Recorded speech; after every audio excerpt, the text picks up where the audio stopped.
Good afternoon. How's everybody doing? This is my Monday because I was on vacation. Feels like a Monday to me, but I know it is Wednesday. And I had to run out to the car, so I'm out of breath. So how was everybody's weekend? I know it's almost close to another weekend. But how's everybody doing? I didn't realize it's dirty right there. Look at that. Oh well. We went to Laughlin.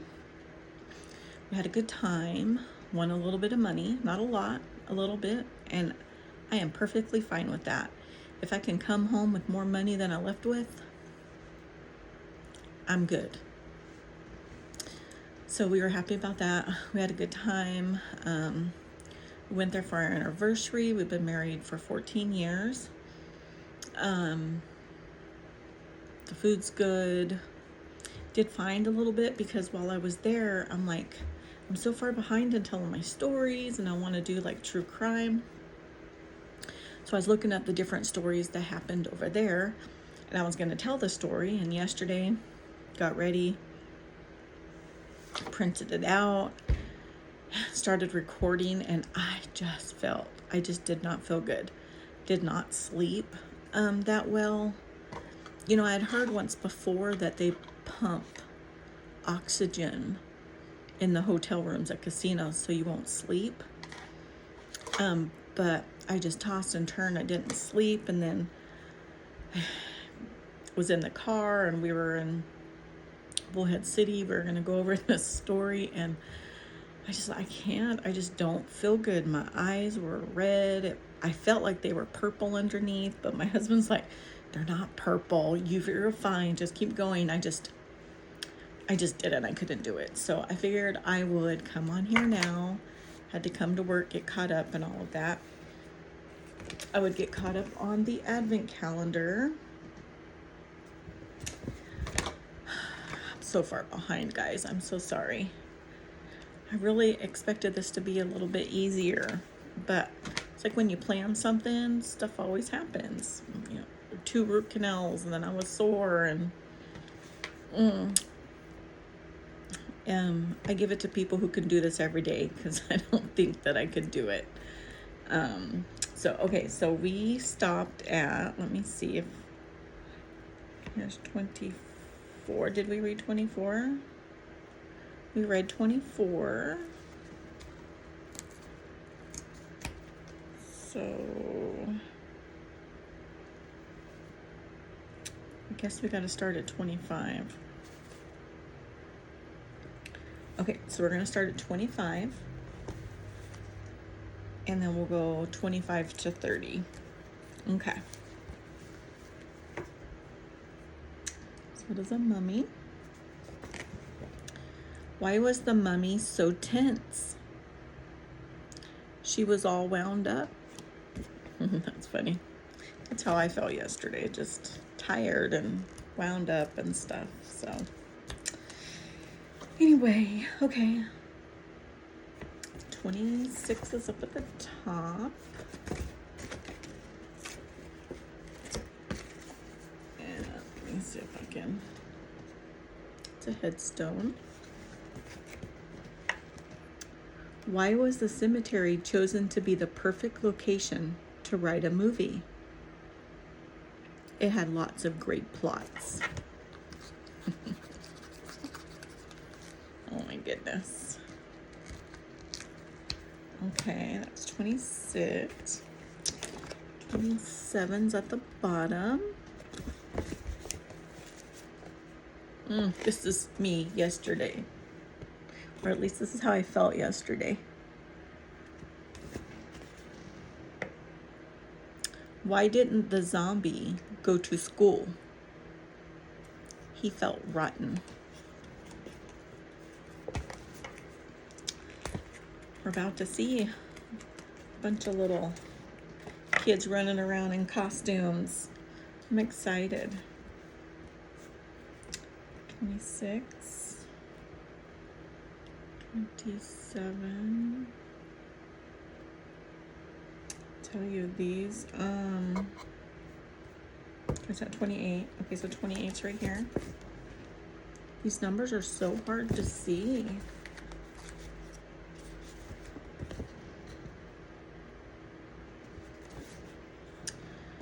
Why do ghosts make good cheerleaders? Because they have a lot of spirit. So cute.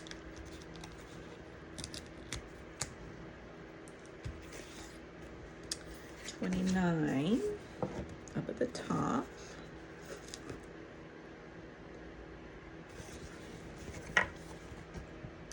How do you fix a damaged jack-o'-lantern? You use a pumpkin patch. He has like this smile. It's funny. Okay. So 30. Bottom right here.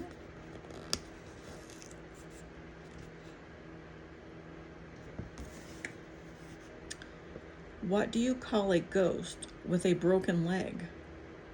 This one's really cute. A hoblin' goblin.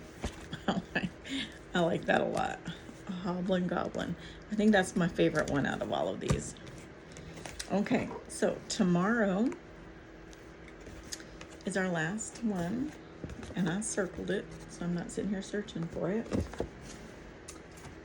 And then we will be done with the Halloween Advent Calendar. I am not doing one for Thanksgiving, but I do plan on doing a couple Advent calendars for Christmas. But I think it's just going to be the 12 days. I don't think it goes all the way 1 to 25 or 1 to 24. I'm not really sure. I'll look and see, but give myself more time to prepare. For those, I do plan on getting a couple. I might get one from Temu, one like this one I got from Amazon. I might see if Miss A has an advent calendar, Ulta has a calendar, Sephora has an advent calendar. So I'm going to go around and see what I can get. Anywho, so as I was saying, when we were in Laughlin, I was looking up different stories. So I think for the next couple of stories, it's going to be stuff that I found out that happened over there. So for the first story, it's about two young boys, Scott Johnson and Peter Hill, who were killed in the desert. So I thought it was pretty interesting, and it is actually, it was on Unsolved Mysteries. That's how I found out about it. Well, I looked it up, and then I seen the Unsolved Mysteries, so I thought it would be good to read today. So I found, there's not a lot I can find on it. I did find a couple of stories. I think I like this one better. Any links I find, I'll post at the bottom, and then also any of the pictures that I find, I will also post at the bottom. The story that I found online today doesn't have any pictures, but you'll just see the story as I read. Well, you know what? Let me see. No. I can pull it up on the Unsolved Mysteries Wikipedia page.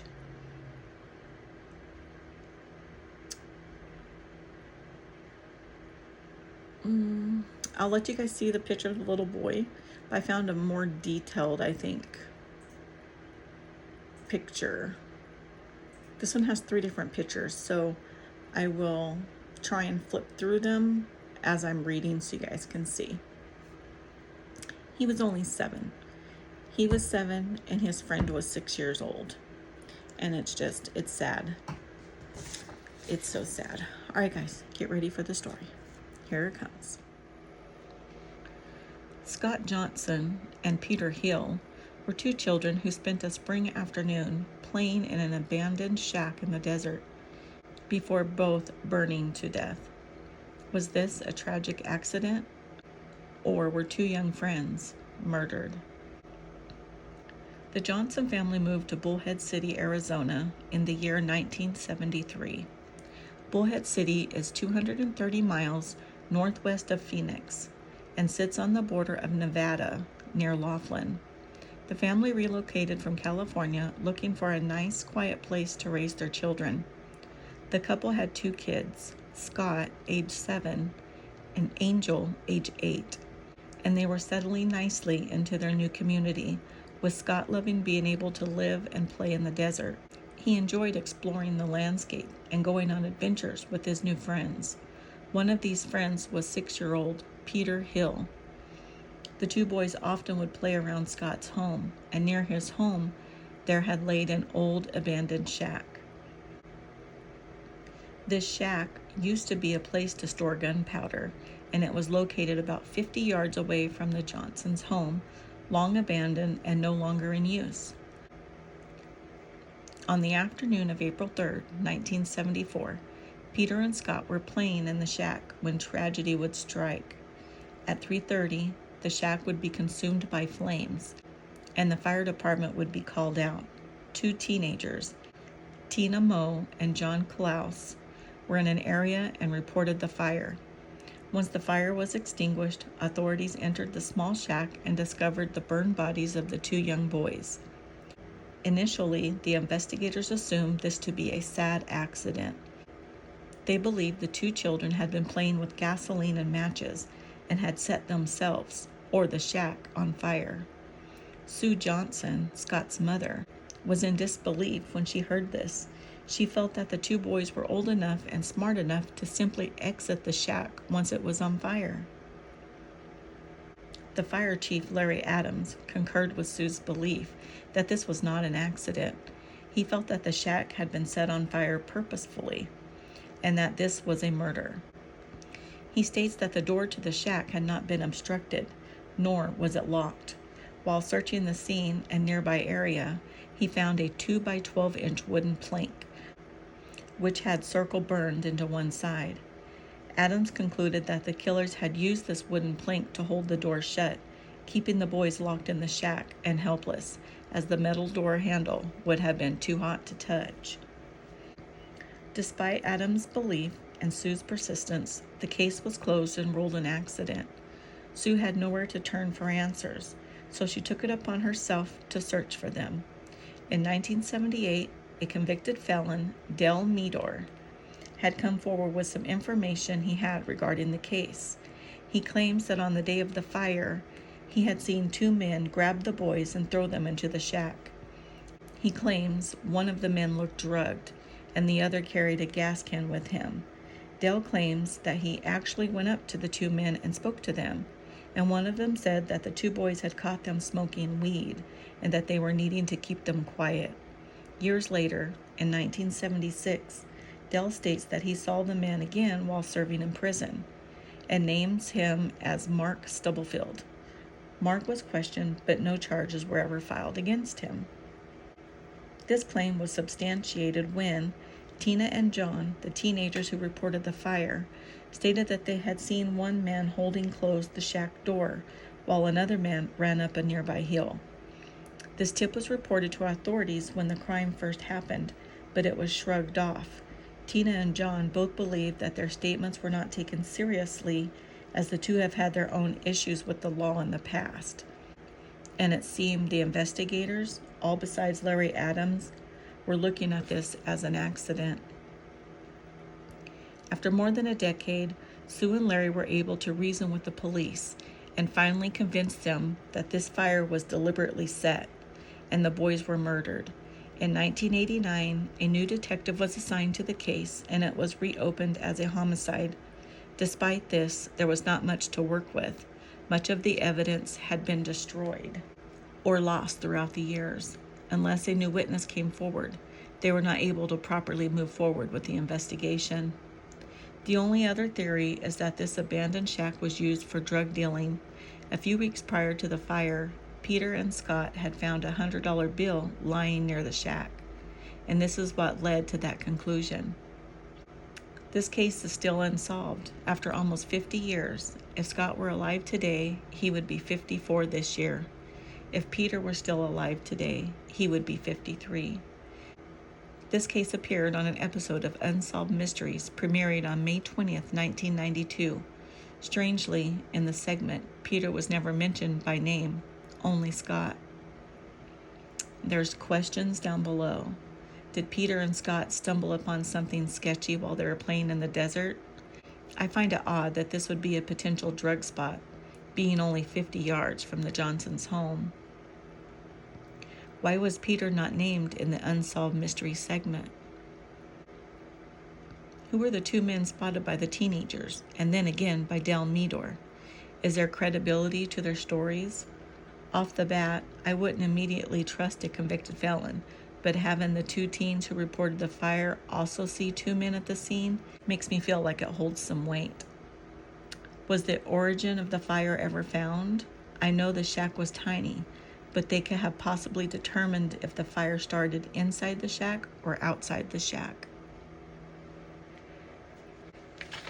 This is the picture of Scott Johnson.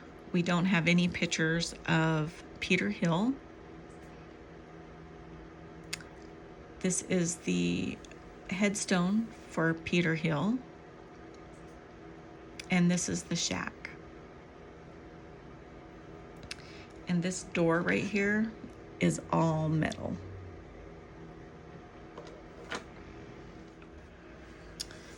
That's so sad. Yeah, according to the Unsolved Mysteries website, it still shows that it's unsolved, and that Scott and Peter's families are still searching for a resolution to the case. Oh gosh, it's just very sad. And I was wanting to try and find the location, but again, there's not a lot on here that I could find about it.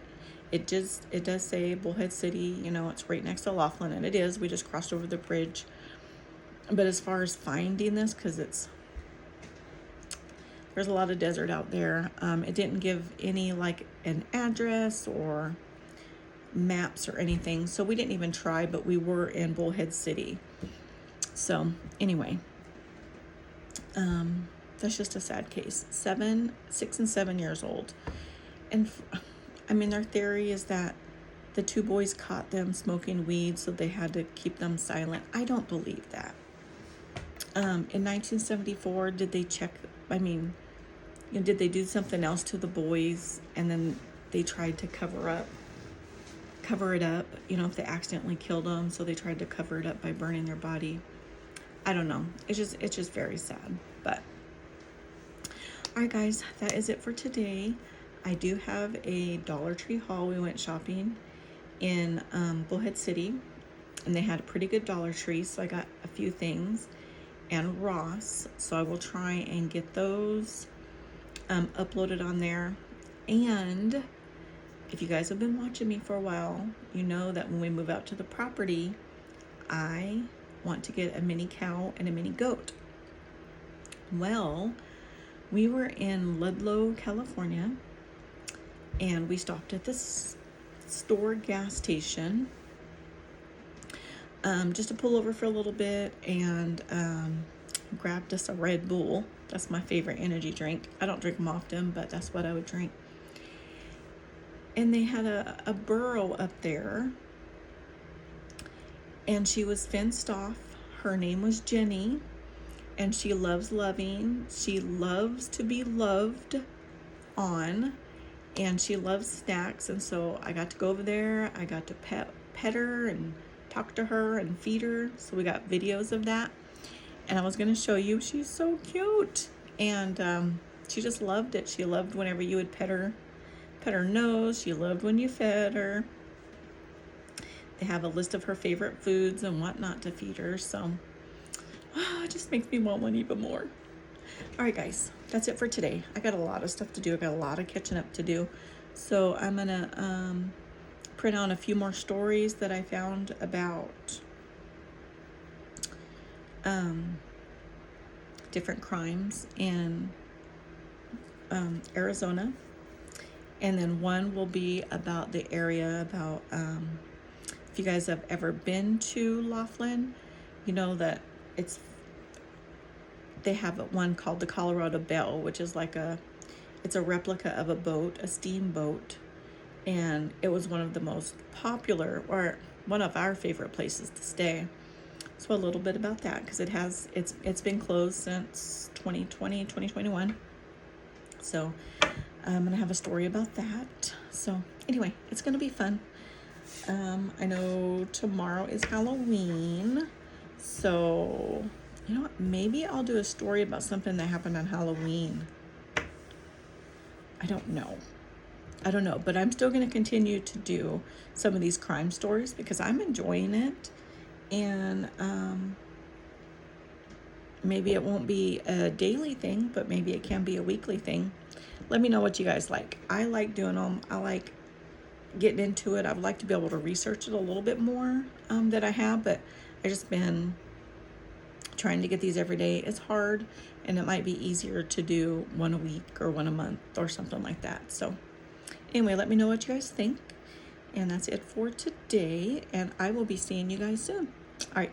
Bye.